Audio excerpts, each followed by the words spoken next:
एक बार फिर से आप सभी लोगों का स्वागत है आपके अपने YouTube चैनल माया स्टडी सेंटर पे। आज की क्लास हम सीखने वाले हैं इंटीजर्स का गुणा यानी कि मल्टीप्लिकेशन ऑफ इंटीजर्स। अब इंटीजर्स क्या होते हैं? हमारी जो प्लस की और माइनस की जितनी भी संख्या होती है वो सब क्या होती है? पूर्णांक होती है। इनको इंग्लिश में पूर्णांक को इंग्लिश में बोला जाता है इंटीजर्स।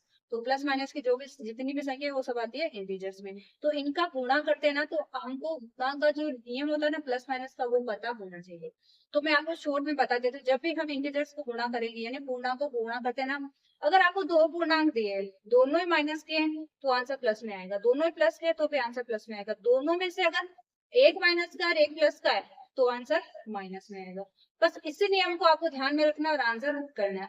अगर मान लो दो की जगह इंटीजर्स तीन दे दिया, यानी पूर्णांक अगर दो की जगह तीन संख्या दे दिया जाए, आपको तीनों को गुणा करना हो, तीनों में से केवल एक संख्या ही माइनस की हो, तो आपको संख्याओं को गुणा करने के साथ साथ में चिन्ह को भी गुणा करना है। अगर एक ही संख्या गुणा में है तो इसका मतलब क्या होगा? आंसर माइनस में आएगा। दो संख्या गुणा में है, तीन में से दो संख्या माइनस में है, सॉरी गुणा में नहीं, जो तीन संख्या गुणा में ना उनसे दो माइनस में है तो भी आंसर किस में आएगा? प्लस में, क्योंकि माइनस माइनस प्लस हो जाता है। अगर तीन संख्या है तीनों ही माइनस में तो आंसर हमेशा किस में आता है? माइनस में। अब देखिए जब अपन क्वेश्चन को सोल्व करेंगे तो आपको वो भी ज्यादा अच्छे से समझ में आएगा।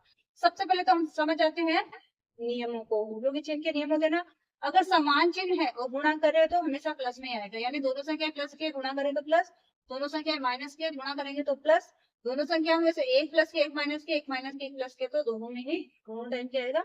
माइनस से आएगा। अब चलिए अपन एक एक करके क्वेश्चन को सोल्व करते हैं। जैसे अपन को चार को गुणा करना है तीन से, ठीक है।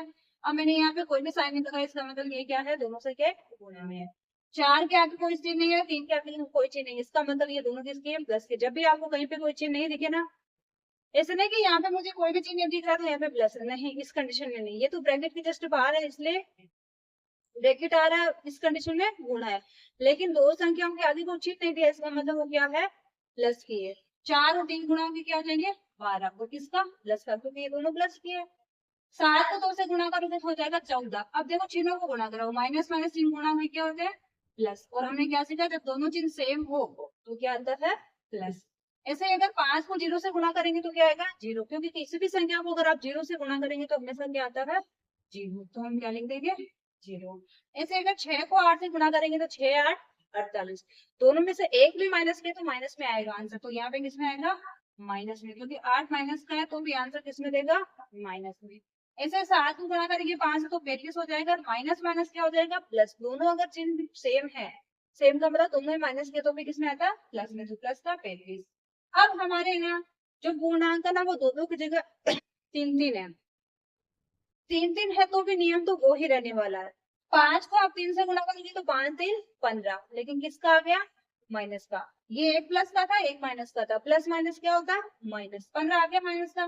15 को फिर से आप दो से गुणा करोगे तो 30 होएगा, और एक प्लस ये इधर वाला 15 है तो वो माइनस का, आगे वाला प्लस का है, तो क्या हो गया? फिर से प्लस माइनस माइनस, तो 15 दूनी 30, लेकिन किसका? माइनस का। यह आसान भाषा में आप क्या समझ सकते हो? जब अपन किसी भी पूर्णांक को गुणा करते हैं ना तो विषम संख्या के रूप में आए ना, जैसे एक बार ही माइनस का आ रहा है, तीन बार माइनस आ रहे हैं, या पांच बार माइनस आ रहे हैं, यानी पांच बार संख्या माइनस, तो इस प्रकार से आए तो हमेशा आंसर किसमें आएगा? माइनस में।